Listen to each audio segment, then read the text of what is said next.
All right, we are live. We are live in beautiful sunny Florida.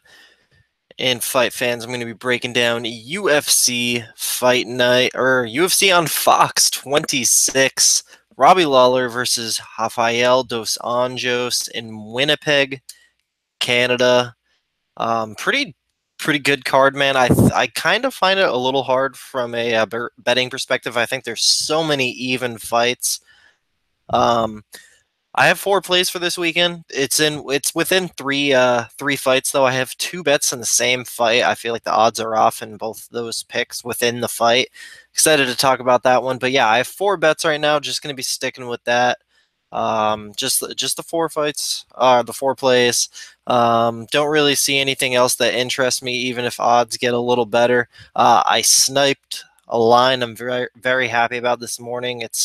It got worse by about 30 cents now, so I'm glad I got in there early. Speaking of getting in there early with my Davi Ramos pick last week, I got him at minus 180, and sure enough, he cashed easily.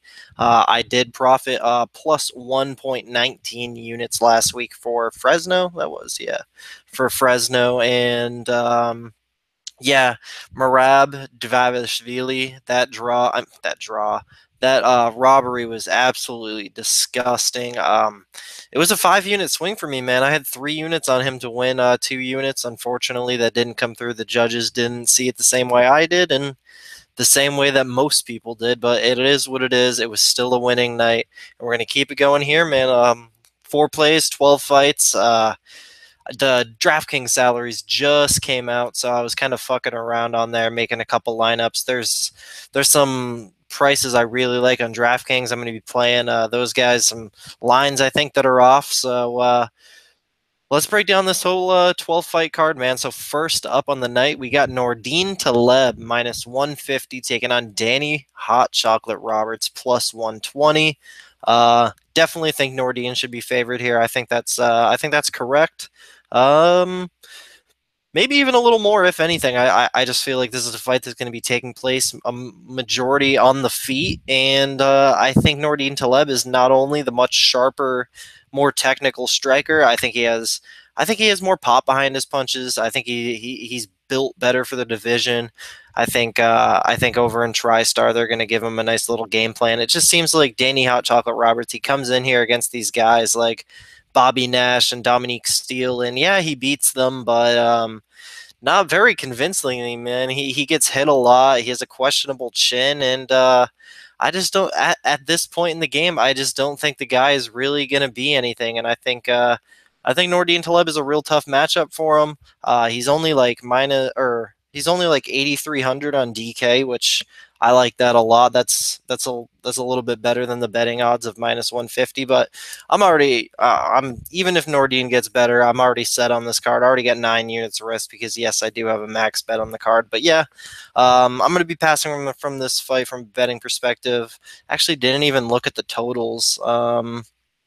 That's weird. There's over 1.5, under 1.5 on Bet Online. Wow, and then over 2.5, under 2.5 on most of the other books. Man, that's weird, man. I don't know. If I can get that over 1.5, that's not a mistake. I'm just seeing that now. That's crazy. It's a book I use. It's minus 155 for the over 1.5 rounds. That has to be a mistake. But yeah, I'm passing altogether. But I do like Nordine, and I think he probably gets it done by unanimous decision. Next up on the night, we got Jordan Mean minus 140 taking on Eric Silva plus 110. I guess the line's probably about right here. Both guys are absolutely past their prime. I think they're probably both victims of USADA. Eric Silva, most definitely. Jordan Mean's a guy that's quit the sport, so this matchup has all kinds of red flags. And I say definitely from a betting perspective, dog or pass here. So if you want to be ballsy and take that Eric Silva plus 110, I don't hate you to a very high extent. That I don't mind that at all. But I think Jordan Mean's probably rightfully favored here. I think he probably lands a big shot on the feet and probably puts Eric Silva away quickly. That being said, what's his price on DK? I feel like it's that also is not too bad. And if he wins, we're most likely seeing a finish. I want to say he was like 8,400. Either way, I'm probably going to be going decently big on both these guys in DK because we're probably going to be seeing a finish here. I think we have two very fragile fighters at this point, but I also think they can dish it out, man. They're both kind of front runners there. So looking at the DK prices, yeah, Jordan means 8,400. So, and I do slightly favor him. So I'm probably going to be going about even on both guys on DraftKings. I've been killing it on DK, by the way. I had the best lineup I had last week, and that won me a few bucks there. So that was nice. But yeah, I'm going to go with Jordan. I'll say first round KO, but passing from a betting perspective. Now moving on, we got Alessio Di Chirico minus 110 taking on Alawale Bambose minus 120. I disagree, man. I think and let me look at the way things have shifted. So yeah, Alessio Di Chirico, he did open up at minus 135, and I guess the public has shifted the line a little bit to where Alawale Bambose is the favorite here, and I disagree, man. I think Alessio should slightly be favored here. I just feel like he's more technical on the feet. Alawale, I'm just gonna call him Bang Bus because that's what we all know him as at this point. Bang Bus really comes in all kinds of crazy. Doesn't throw the technical strikes. He just kind of looks for the knockout, and Alessio is that kind of guy that he could get knocked out by Bambose here. It wouldn't surprise me in the absolute slightest, but I feel like he probably has a wrestling slash BJJ advantage here. Feel like he probably has a cardio advantage here, and I just feel like he's more technical on the feet. Now, could he get caught? 100%, but I feel like he's just the better fighter, and I see him probably absolutely sweating out a very close split decision. So I got Di Chirico here via a close 29-28 decision. I think Bang Bus, he probably comes in real early and pieces this dude up and probably drops him. And that cardio is going to go out the window, and Di Chirico is going to start taking over in the second or third round, and he's going to win those later rounds. It's just a matter of whether or not he gets Bang Bus to slow down fast enough. So I'm going to say he wins the second and third round and gets that 29-28 decision. Bang Bus, if he wasn't so highly priced on DK, I think he'd be a great play because if he wins this fight, he's probably knocking the dude out early. So maybe play a little bit of both these guys here, but from a betting perspective, I think there's so many red flags, just like the last fight, and I'd stay away from it. So moving on here, we got Tim Elliott minus 265 taking on Pietro Amanga plus 205. Not sure if I'm saying that right, but this Pietro kid, I think he's good, man. I think he's got some sharp striking. I think he's got some power in his hands based on his last fight. I think that was his last fight. He got that 40-second knockout. Has some grappling too. I just think it's a little too soon for him to be fighting a top 10 guy in Tim Elliott here in his UFC debut. I believe the kid's undefeated, right? 13-0. He's due for that first loss. He's going to come in here. He's going to lose to Tim Elliott, and he's going to get better from it, and he'll probably win his second fight in the UFC. But too soon for too soon here for Pietro Manga. Or Pietro Manga. I'm gonna go with Tim Elliott. I didn't look into this fight a whole too much, but I think he probably gets it done. He's probably better everywhere. He's fought the better guys, and this is gonna be a learning experience for Pietro Manga. But I'm gonna go with Tim Elliott. I'm gonna say 30-27 decision passing from this fight altogether. Probably gonna just not even play it in DraftKings because Tim Elliott, sure, he's going to win, but he's priced pretty high, and it's flyweight, so I don't really see a big chance for a finish. So I'm just going to stay away from this fight altogether. But moving on, we got Chad Laprise minus 160 taking on Galore Bufando plus 130. So at this point, it's even after he's had his UFC debut, it's pretty hard to say who Galore Bufando is at this point. He knocked out Charlie Ward in his UFC debut. It's Charlie Ward, man. It's no Chad Laprise. Chad Laprise is a guy who, sure, he's probably a little small for the weight class at 170, but he's come up and the power translated. He got a knockout in his last fight in his 170 debut. Granted, it was Brian Camozzi, but man, Glover Bufando, he comes in here. He's explosive. He's explosive. He's athletic. He does crazy stuff. He can knock dudes out. But once again, kind of just like the Danny Hot Chocolate versus Nordine fight, I just feel like we kind of have a big difference in who's more of a technical striker here, and that's going to be Chad Laprise. Chad Laprise is the much more technical striker, and I think he can probably show this guy a thing or two, and he's going to hand him his first real loss. He does have no, wait, he's 5-2, I want to say, right? But I think they're both like disqualifications or something like that. Um, yeah, both of his losses are disqualifications. It's funny. So he doesn't really have a real loss yet. I think this is a good spot for Chad Laprise to give him his first L, and I think the line on Chad Laprise is actually pretty good. It's definitely playable. I can get minus 150. That's a good line. I think he should be somewhere around minus 210, minus 220 here. So I'm gonna go with the Canadian Chad Laprise, and I think he's gonna stop Glover Bufando. I'll say second round TKO. So moving on here, we got Jared Cannonier minus 180 taking on Jan Blachowicz plus 150. Some money has come in on Jared Cannonier. He was like minus 230, minus 240, something around there. But I think the money that came in on Jan Blachowicz just it's probably rightfully so, man. I do ever so slightly favor Jared Cannonier here. I think he is going to get the knockout over Jan Blachowicz. But man, it's tough to say. I feel like Jan, we can't forget and just completely push it over that Jan Blachowicz came in his UFC debut and body kick finished Alir Latifi, who's a top 15 guy. And really, if we look at Jared Cannonier's body of work, it's not all that impressive, man. I mean, you would have to say easily his best win is Ion Cutelaba, but who is Ion Cutelaba? He's still a young, green, light heavyweight, not very proven. He doesn't really have an impressive win. Cannonier, he came in and finished this dude in the third round, this Nick Rourke guy, but that guy came in on short notice, and if anything, Cannonier probably should have handled that guy a little bit better than he should have. The fight against Glover, he was able to rock him at the very end of the first round, but besides that, he had no wrestling, man. And that's the thing with Jan here too, in which I guess is one of the leaning deciding factors why I favor Jared. I think Jan even has worse takedown defense. Jan Blachowicz has some of the worst takedown defense I've ever seen.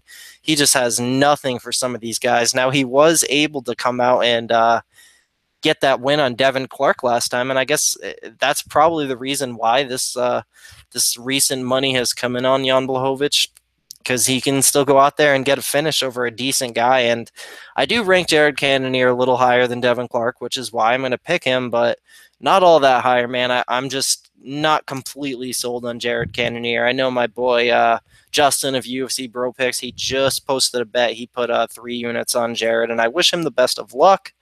But I'd be careful, man. I'd be careful here. Jan Blachowicz, he doesn't have a whole lot of power in his hands. Like, if you were to go down and look at his record, and which is why I bet on Patrick Cummings against Jan Blachowicz. It's just, even though Pat has such a bad chin, Jan Blachowicz, he hasn't knocked a guy out with hands in a very long time, man. I mean, he had that knockout against Latier. It was a body kick, but if you look back, it's been almost 7 years since his last knockout via his boxing. So I'm gonna say Jared gets this done. I think he's probably gonna be a little too young, physical, athletic for this guy. I think he's going to pick his spots a lot better than Devin Clark did. He's a much better striker than Devin Clark is, and he has a lot more power than Devin Clark does. So I think he's going to come in here, knock out Jan Blachowicz probably early, man. And if not, I think Jan can. I think he can counter and land a big shot of his own. It's not like we haven't seen Jared Cannonier get knocked out. He was knocked out by Sean Jordan.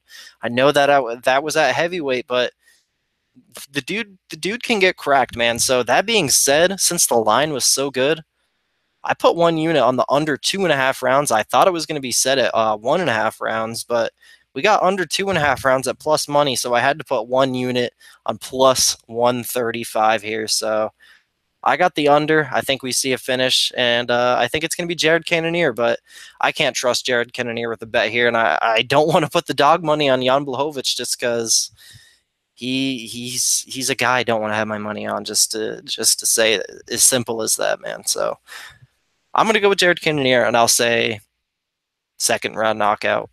So next up, we got Julian Marquez minus 260 taking on Darren Stewart plus 200. I think the line's probably just about right here, but I wouldn't trust Julian Marquez making his debut at minus 260 against a guy who's been in the octagon a few times now.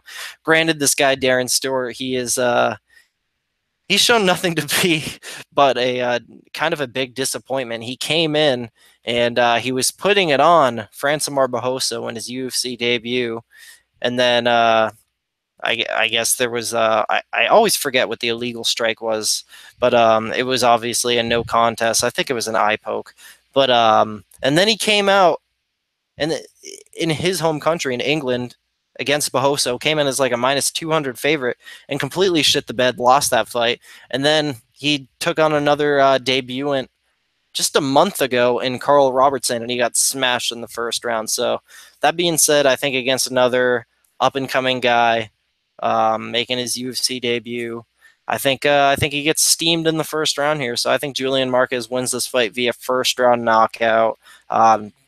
Don't like him from a betting perspective, but I'm going to have a lot of him in DraftKings for sure.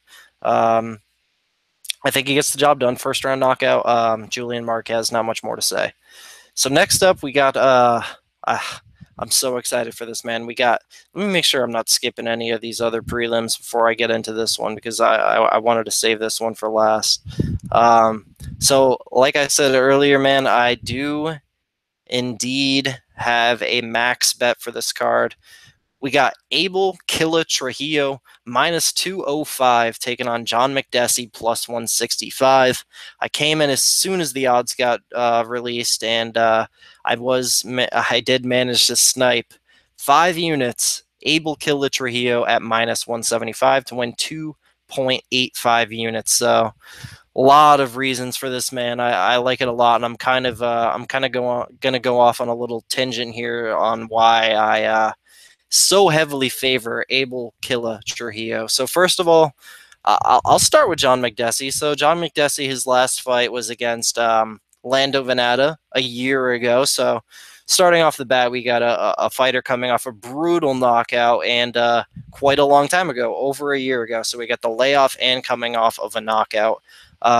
Before that, he had a close split decision with Mehdi Baghdad. Mehdi Baghdad is just simply a European striker with no grappling, and John Makdessi was still barely able to scrape the win there. And if we're being honest, I thought Mehdi Baghdad won that fight.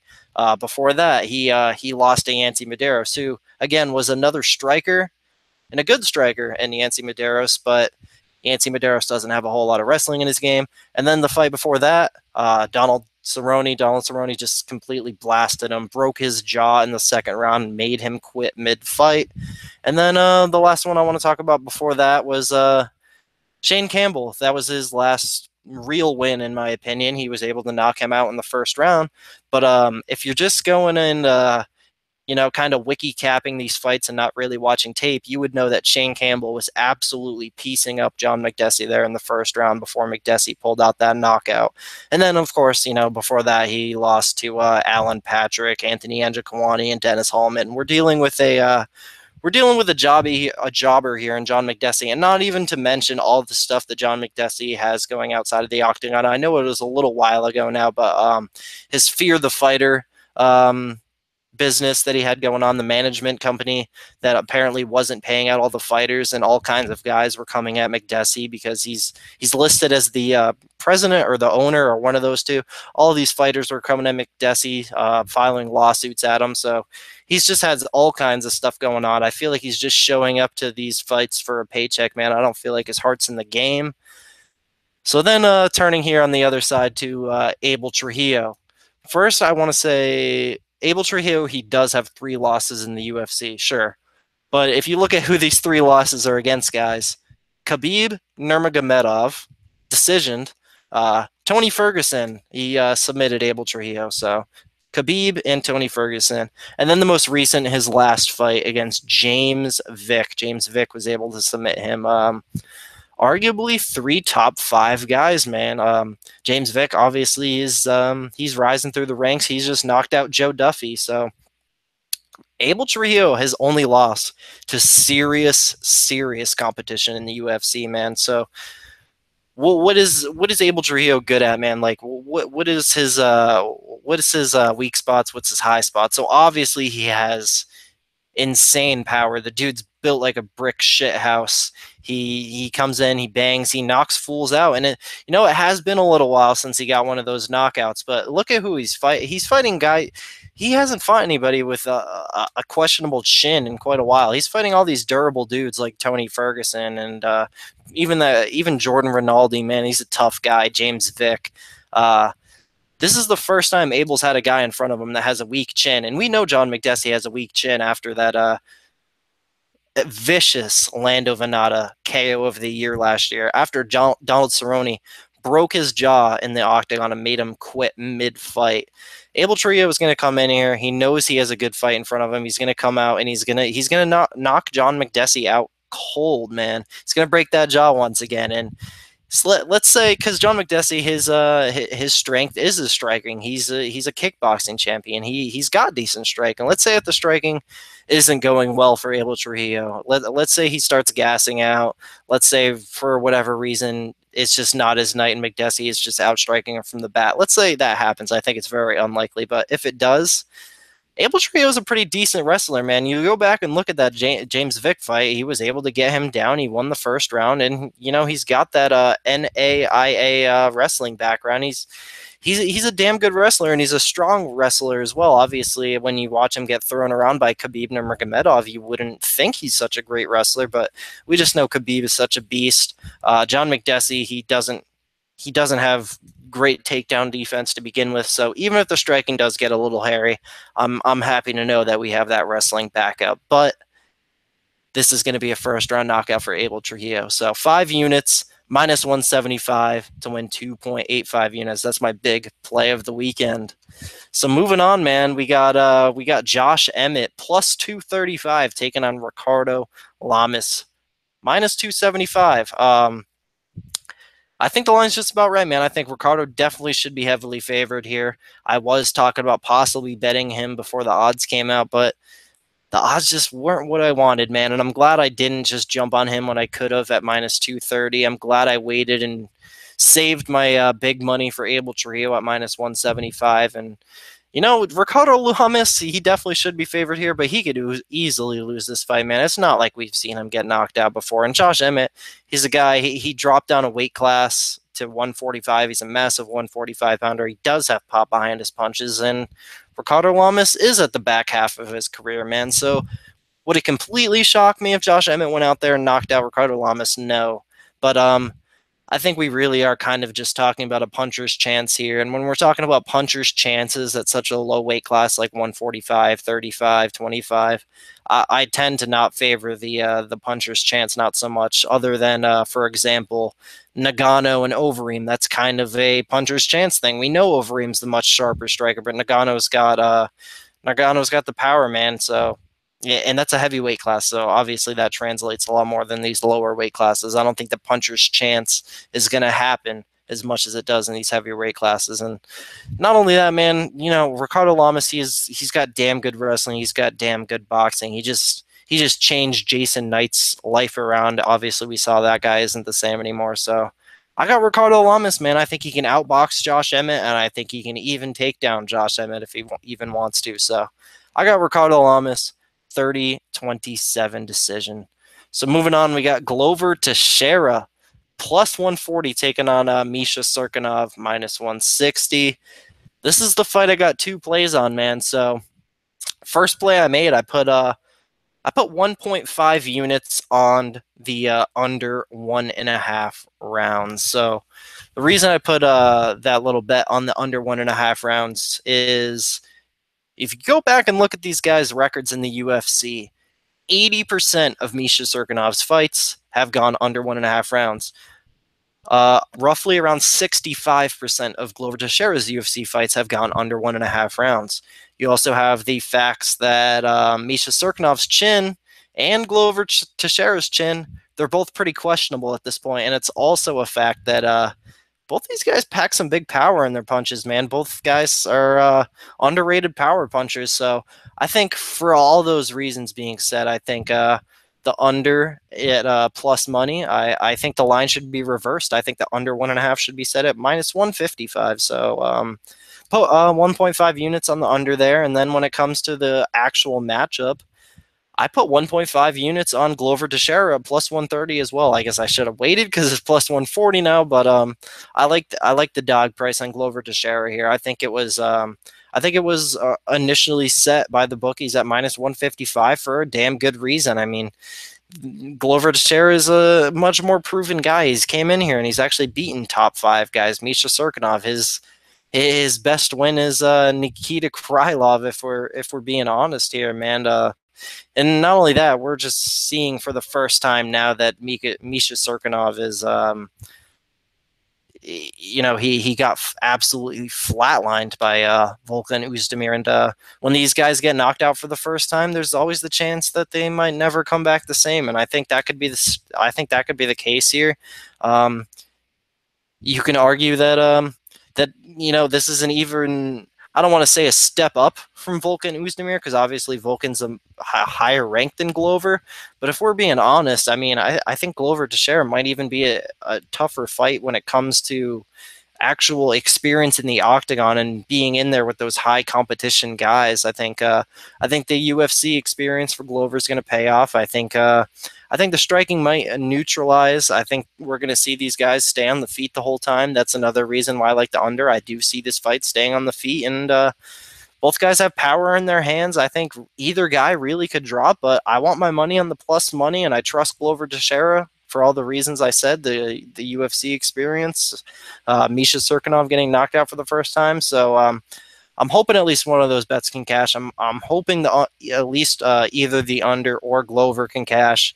And there's always the chance that Glover Teixeira could get the job done in under 1.5 rounds. So that would be very nice there. So that's my 4 plays, man. So I'm going to say Glover Teixeira gets it done by knockout in the first round. So moving on here in the co-main event of the evening, we got Santiago Ponsinibbio minus 190 taking on Mike Platinum Perry plus 165. I think the line's just about right here. I don't think Santiago should be more than a 2-1 favor here simply because Mike Perry's probably the hardest pound-for-pound puncher, one of the hardest pound-for-pound punchers in the UFC, man. And it's not just the punches, it's the elbows. He's an underrated guy, man. A lot of people think he just comes in here and swings bombs and looks for knockouts, but he's technically has very underrated cardio. He can hang in there for a long time.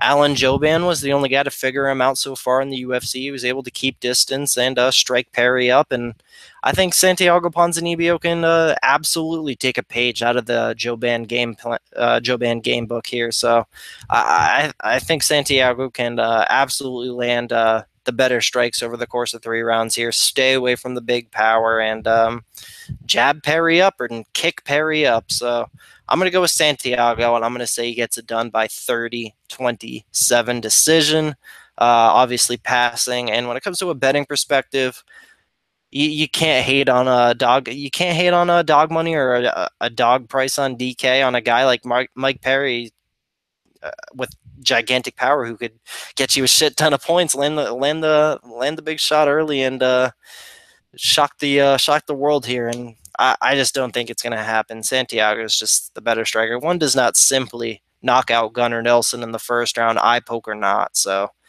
I got Santiago. And now moving on to the main event of the evening, we got Rafael dos Anjos, now the favorite, minus 115, taking on Robbie Lawler, minus 105. Man, I like Robbie Lawler here. I don't see why he's the underdog here. He's the real welterweight here, man, and it's crazy. This fight, if it were to happen 2-3 years ago when they were both champions, it would be a lot more hype than this. But obviously, both guys have gone on kind of a downward. I don't want to say a downward spiral because they both they're coming off wins, and it looks like they're trying to get their feet back underneath them. But I see RDA going up to 170 is kind of career desperation, man. We see he has this extra weight on and he's gassing out and he just looks so small in there. Um, I think Robbie might just be a little too physical for him. I think he's the real welterweight here. He has the welterweight experience, and the thing is, I think RDA he kind of has to get him out of there quick because if we get to the later rounds here, Robbie Lawler, we know he has the better cardio, and we know what Robbie Lawler is like in that fifth round in 5 round fights. So I think this is dangerous for Rafael dos Anjos and all the people that put money on him and shifted him from a like a plus 130 dog to a minus 115 favorite. I think they should have all been a little bit more careful because I think Robbie Lawler is going to come in here, probably get outstruck in the first round or two, maybe even 3. But I think he takes over in those later rounds that if he survives, and I do think he survives, man. Robbie Lawler, I mean, really, if you go back and look at it, when does he ever get starched early? Tyron Woodley, man. So, and you can say Nick Diaz back in the day, but I'm talking this new Robbie Lawler. I know he's taken a lot of shots, a lot of damage. He's got a lot of miles on him, but same for Rafael dos Anjos, man. So I'm gonna go with Robbie Lawler. I'm gonna pick 5th round knockout for old ruthless Robbie Lawler. And obviously, when it comes to DK, I'm gonna be going big on this fight. Obviously, I'm gonna have a lot more Robbie than I am RDA. It's lined completely even on DK as well. So I'm picking Robbie. So I'm obviously gonna have a lot more of him, but I am gonna have some RDA as well. I think maybe he can outstrike Robbie and probably rack up a good amount of points. I don't see him finishing him, but in these 5 round fights, you got to have a lot on these these main eventers in DK. They usually tend to get the most points. But that's gonna do it for me, guys. I'm completely out of breath.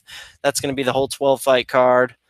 Came in a little early this week on a Tuesday. I usually do these on a Wednesday or Thursday, but I'm going to be busy tomorrow and Thursday. And luckily, the odds came out this morning, so decided to get this done for you guys. I appreciate you all very much for watching. You can subscribe for more, like the video. That just takes about 2 seconds. Comment below. Tell me who you're betting on this weekend.